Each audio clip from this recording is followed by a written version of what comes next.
Forged on the gridiron in September. Perfected in the magic of March. For the fans who love the crunch of the pads. Prefer a dunk. And expect nothing but the best. This was the Big Ten. Now this is Bigger Ten. Here's Steve Deace. And welcome to this week's episode of Bigger Ten, our final episode of calendar year 2025. After today, we take a break for the holidays. We'll see you all again in January. But I am Steve Deace. I just said that. Alongside my co-host, never partner, the one and only Aaron McIntire. Good to see you, my friend, and a Merry Christmas. How are you? Doing well. Merry Christmas to you as well. Well, Aaron, let's begin our Big Five on Bigger Ten. And without further ado, let's get to something I literally thought I was never going to say my entire life. And I have lived my entire life up until this point without saying. Indiana is your Big Ten football champion.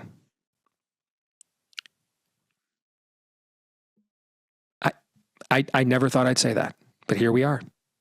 And here's the thing. If you watched all season, it's not like even fluky. Nope. It's a fluky thing to say. It's not a fluky team, though, to anoint. True or false, Aaron, if Curt Cignetti never coaches another game in his life, he is already an all-time legend in this sport. Yeah. Statue outside of Memorial Stadium. That level of legend, not just for Indiana, but for like you said, the entire sport, because they have been one of the most notoriously downtrodden and just terrible, frankly, football program, not just in the Big Ten, but in the entire sport.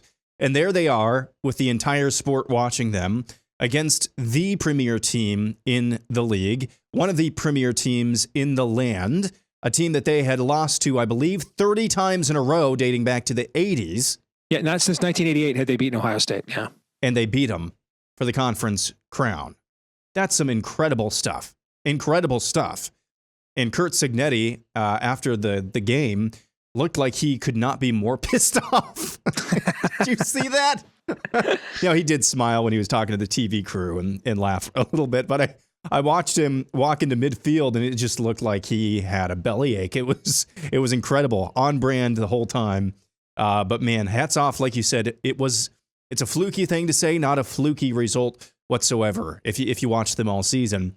And there were 3 occasions, this was one of them, where they were really challenged.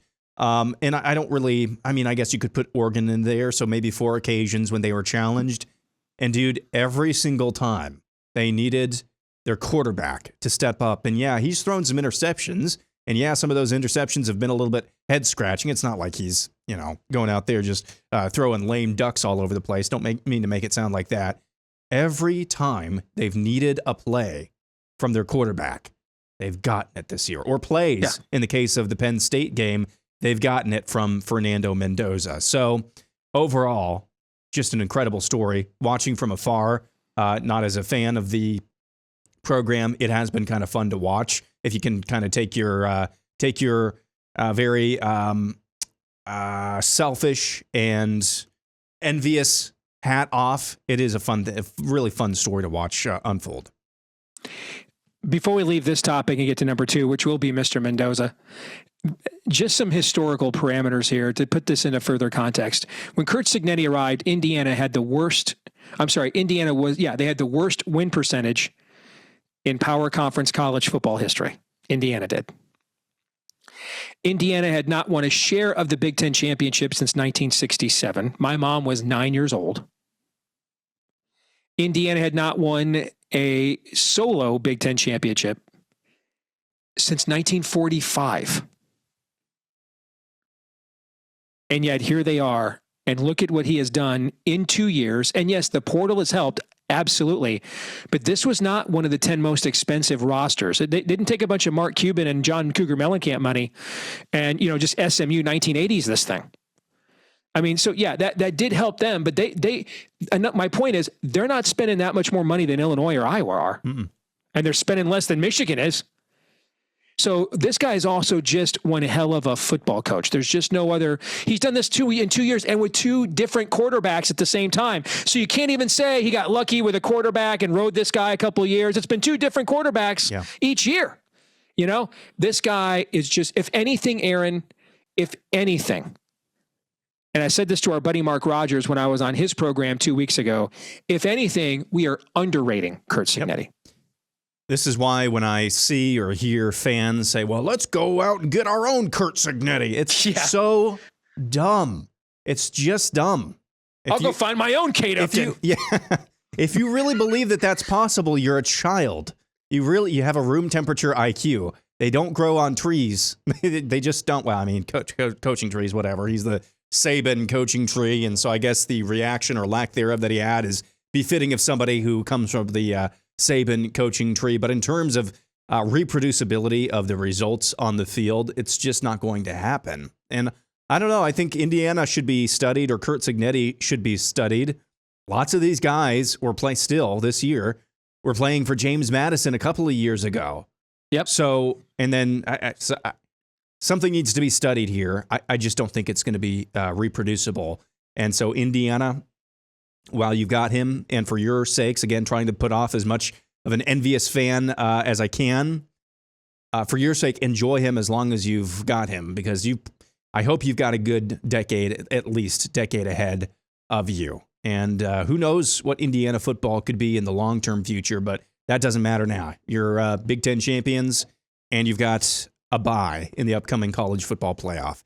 Steve, that game the other night, in terms of white-knuckling it, that felt like the national championship game. Mm-hmm. It really did. And that's got me a little bit concerned about both of these teams going into the college football playoff. I did say that I expect to see a rematch, and that's what I've got picked. But that felt like the national championship the other night.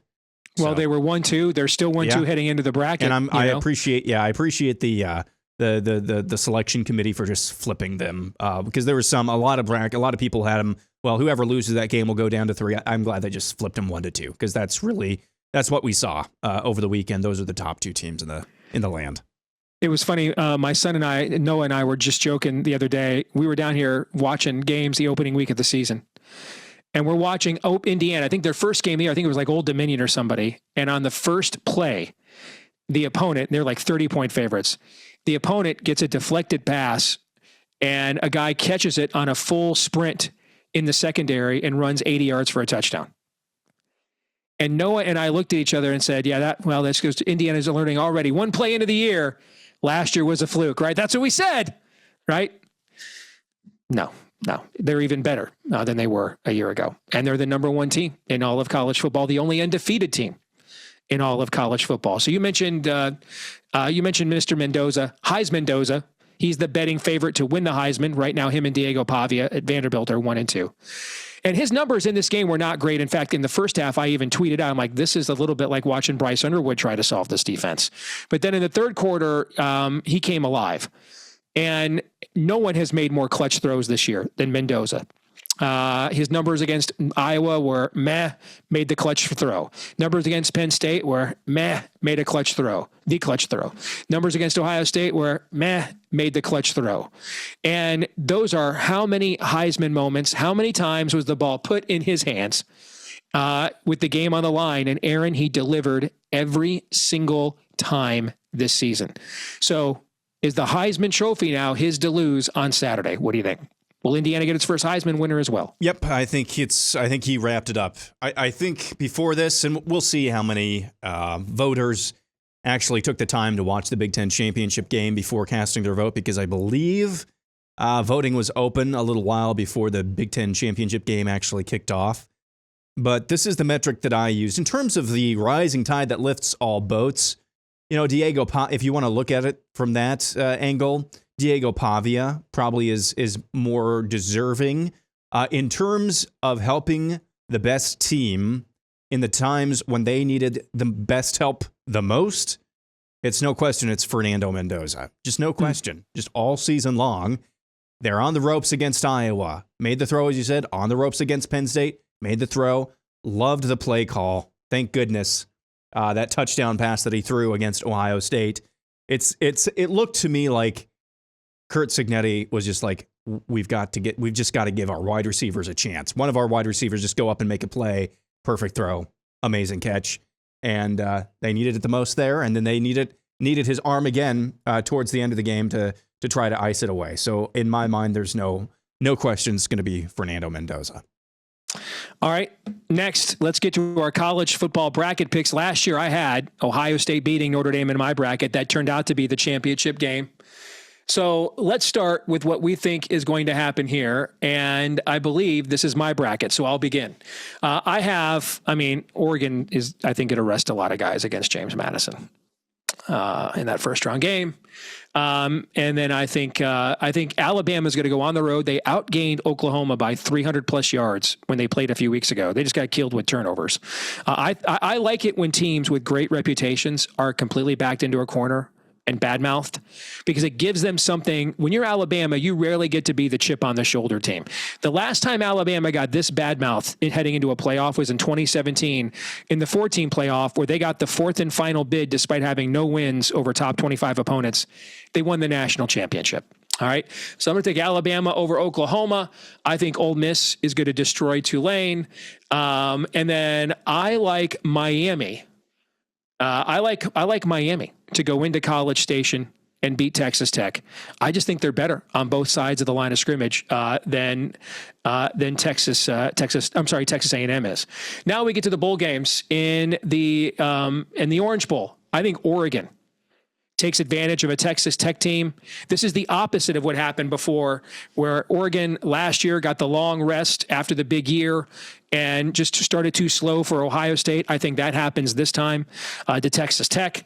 I hate to say this, I think Alabama goes to the Rose Bowl and upsets Indiana. I just worry about the amount of time off for games for Indiana, and all kinds of your guys are winning awards and your guys winning the Heisman. And I think that's a real coaching challenge. All right. I like Ole Miss to beat Georgia in the rematch there. And that game, I think, is in the Sugar Bowl. And then in the Cotton Bowl, I think Ohio State gets a few interceptions from Carson Beck and wins that game. That brings me to the Final Four here. I think Oregon turns around and beats Alabama. Oregon's going to start getting guys back. I think people have forgotten DeCorian Moore. Several of these guys have been out for like a month. And they're going to get these guys back now.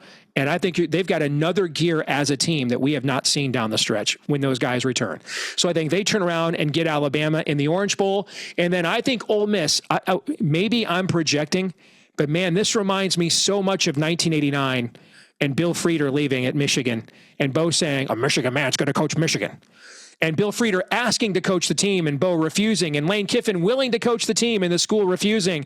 I think these guys rally around this. I think Ole Miss beats Ohio State in the Fiesta Bowl, and then Ole Miss, with the interim coach, wins the national championship over the Oregon Ducks without Lane Kiffin. That it's a year without a clear-cut favorite, without, I even think, a couple of I don't even think there's like a tier of teams within the playoff bracket necessarily. I think outside, I think the teams in this playoff in Notre Dame are in a tier by themselves here, and if you know what I'm saying. But I don't see any teams in this playoff that I think are just a tier above everybody else. And I love the edge given to Ole Miss with what happened here with Lane Kiffin. I think they rally around that and win it all against the Oregon Ducks. That is a bold pick. I am, against maybe my better judgment, sticking with what I said last week. I think we'll have a rematch in the national championship game. I do have Oregon winning in the first round, Alabama defeating Oklahoma, Ole Miss over Tulane, and Texas A&M I actually have over Miami. I've got Oregon beating Texas Tech, Indiana beating Alabama, Georgia beating Ole Miss, Ohio State beating Texas A&M. Again, against my better judgment, it's difficult to beat the same really good team twice in a year, but I have Indiana doing that against Oregon. I've got Ohio State beating Georgia, and I've got an Indiana-Ohio State rematch in the national championship game. And again, it's really difficult. I wanted to pick Indiana, and here's why. Last season, Ohio State got punched in the nuts by the town cripple. This year, Ohio State's Hulk just got stood up to and beat up by Thanos. Okay, he got humbled by Thanos. I don't know how that affects them going into the playoff. But again, I just cannot pick Indiana to beat two really good teams twice in the same season. So I'm going Ohio State over Indiana in the rematch in the national championship game. So you're going with analytics, the two best teams all year, playing in the national championship game. I'm going total vibe. Total vibe. Yeah, so did you see one that? One of us is going to be really right, and one of us is going to be really wrong. I've only seen one of this, but that there was an Ole Miss, I think, lineman who came out and basically fact-checked something that Lane Kiffin had claimed. There you go. So, I don't know. It seems like they're fired up over in Oxford. See, I think the same thing happened with Ohio State last year when us, the town cripple, when we punched him in the nuts, as you just said. I think they were so embarrassed. Ryan Day was canned and everything else. Okay. Remember Tennessee showed up for that first round game in December when it was 10 degrees without wearing shirts. And remember all that? Okay. Yep. And how many Vol fans are going to be in the stands? And then Ohio State, the game was over before halftime, right? Yep. Okay. I just think when the field is this open and there's this much variance, you give a team like that added extra incentive and energy to kind of come together as a team. Or it's just going to turn out that you were right. And what did we watch for 15 weeks? Those two teams were better than everybody else. So, of course, they're the last two teams standing. I could see that, too. All right, we'll come back and we'll play Would You Rather in a moment.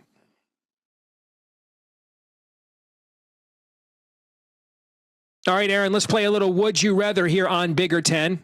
And I've got one for you, brother. Would you rather your team lose its opening college football playoff game by 50 points to end the season, or end the season with a bowl win outside the college football playoff? I'd rather lose a college football playoff game by 50 points to end the season rather than playing in the anonymous bowl exhibition, charity benefit auction bowl, whatever we're calling these. And I understand there are certain teams that are never going to say no to a bowl. Even certain good or recognizable programs that are likely never going to say no to a bowl unless they have, serious concerns about their roster turnover, like we're seeing with a number of teams this season.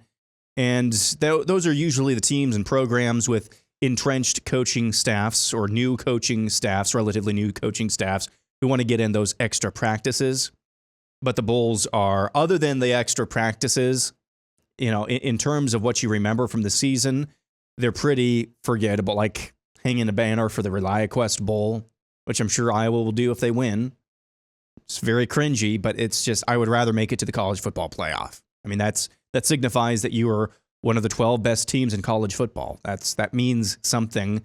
It's unfortunate because the old system was just a lot of fun, and people are still, I'm going to watch a bunch of bowl games. You're going to watch a bunch of bowl games. Everybody listening or watching to this, you're going to watch a bunch of bowl games.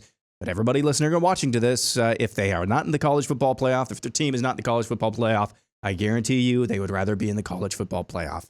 And I knew back in 2015 when Iowa was a play or two away in the Big Ten championship from making it to the college football playoff, I knew we were going to have to play Alabama, and you knew that was going to be tough. You knew it was going to be a butt kicking. So didn't make it that year. So instead we got our butts kicked in the Rose Bowl. So that was cool. Very cool. If you're Matt Campbell, new Penn State coach, we didn't talk about this at the top of the show, did we? Because that was just starting to kind of break last episode we had. If you're Matt Campbell, new Penn State coach, would you rather try to retain what's left of Penn State's roster? Of course, assuming you bring in a lot of Iowa State guys, adding that to Penn State's roster, or just take your lumps and make sure you get your own guys via the transfer portal? Yes, but I can only pick one. If I am Matt Campbell, I hate saying this, and I hate that this is what the sport is. And in another life, I own the Iowa State fan publication and have been on friendly terms with Iowa State's outstanding athletic director, Jamie Pollard, for 20 years. Is that enough appropriate disclaimers, do you think? Sure. Aaron, do I need to add another two or three, or you think we're okay? We can move on? Just to clarify on this is already assuming that you get your Iowa State guys to come with you, whichever guys you want. Do you want to keep what you already have at Penn State? Is basically what we're asking. Oh, so you're assuming the roster, he's already rated Iowa State. You're just assuming that's a given. Yep. Okay. All right. Then, yeah, I am going to do what I can to retain as much of those players as I possibly can. especially because of the unusual arrangement. They're keeping Terry Smith in the program. Do you see this? Yep. It's a good move. It can be if they can handle it. All right. Because there were several players on social media ripping the university for not giving him the job. Okay. So to me, it's either a good move or a what you doing move. Right. But I would want to read, there's probably still at least 20 guys on that roster who were 4-star recruits or better. So if I'm Matt Campbell, I'm going to try to retain as many of those guys as I can because they're already familiar with the culture here. And there's a better chance they will mesh better with the guys that I'm bringing with me from Iowa State, sadly, for Iowa State, and who are part of my culture. I think the way Penn State has recruited is actually pretty similar to how Matt Campbell wants to recruit. So absolutely, you bring your top line guys from Iowa State with you, and you add it to the roster that they already have. You know, despite the fact that you lost an entire recruiting class this last go around, if you're Penn State, I think you've got a roster there that's got you at least have a high upside. Mm-hmm. I want to know if you got the median Penn State fan, what their realistic, like Wonder Woman lasso of truth expectations are for this upcoming season. Because if it's 8-4, it's new coach, I think you might be pleasantly surprised. I think you could do better than that. If it's going to the national championship game year one, you're going to be probably disappointed. But you got a good coach, nevertheless. This one's from you. Would you rather have the ACC and all power conferences tie their tiebreakers to the college football playoff? So first tiebreakers head to head, and then after that, whoever are the highest ranked college football teams in the playoff in the rankings get into your championship game if there's further ties. If we had those rules, this whole Notre Dame situation would have been alleviated because Miami would have gotten into the ACC championship game and either won it or lost it, which would have had a spot for Notre Dame. All right. So would you rather have the tiebreaker system simplified to either head to head or your college football playoff ranking, or just have the 16 team playoff with automatic qualifiers that the Big Ten prefers? Which would you 16 team playoff? Because, if you're going to peg your tiebreakers to a committee who has a show on ESPN, who is aligned with the SEC and ACC, then you just know you're just asking for more problems. So 16 team, sorry, Tony Petitti. I think you were done dirty a little bit in the offseason and laughed off the stage a little bit for that. 16 team with automatic qualifiers. That's what you got to do. And really, honestly, looking at the bracket this year, I think the selection committee did fine. I think they did just fine. They actually valued the games that were played. They didn't penalize Alabama for their excellence, the excellence that it took to get to the SEC title game. So I think the selection committee did just fine. Maybe one of their best jobs yet, quite frankly, doing what they did to Notre Dame, actually keeping them out of the playoff. This one is for you. Would you rather play a bowl game in Orlando, Tampa, Vegas, or Nashville? Well, those are all great options. Nashville is one of my favorite cities in the world, in America. But I'm probably going to take Orlando because that comes with Universal, Disney. Tampa's about an hour and a half away, depending on traffic. Yeah, if you really wanted to go to Tampa for some reason. Vegas has added a lot of stuff for families to do and fun stuff too, other than just get your debauchery on. There's a lot of other stuff to do in Vegas too. But I think I'm probably going to take Orlando just because I'm an amusement park guy, and that's the amusement park capital of the world. But those, you can't go wrong with any of those four, man. Those are four great places, no doubt about it. All right, when we come back, we'll wrap it up with your feedback and more next. This week's X-Poll results, we asked you, who's going to win the 2025 college football playoff? 29% of you said Indiana, 43% of you said Ohio State. Only 4% of you said Oregon. I think that number should be higher. They're getting some key guys back. 24% of you said the field. Aaron, how would you vote in this?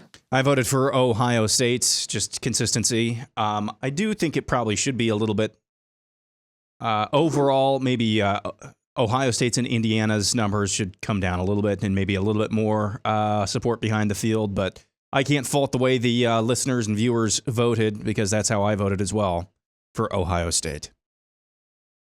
That brings us to our feedback of the week, and it's from Preffenrow, talking about my proposal that all power conference tiebreakers should just simply be head-to-head, number one, and the number two highest college football playoff rating.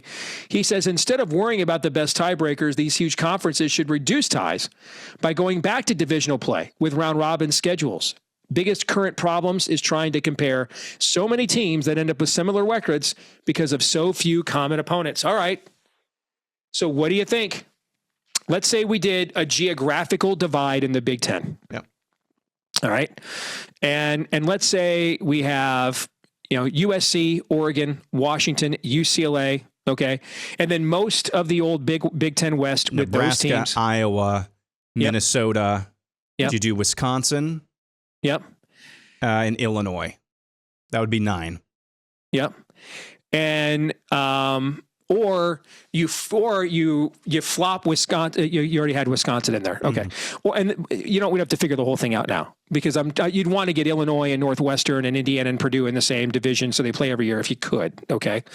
But, for the most part, let's say that's what it is. Much of the old Big Ten West with UCLA, USC, Oregon, and Washington versus much of the old Big Ten East. Are you okay with that long-term competitive balance? Yeah. Or do you think it's again, the East is just so much better like it was before? Assuming that the league stays at 18 teams, that would be 9 teams per division, which means that would be 8 conference games if you do round robin.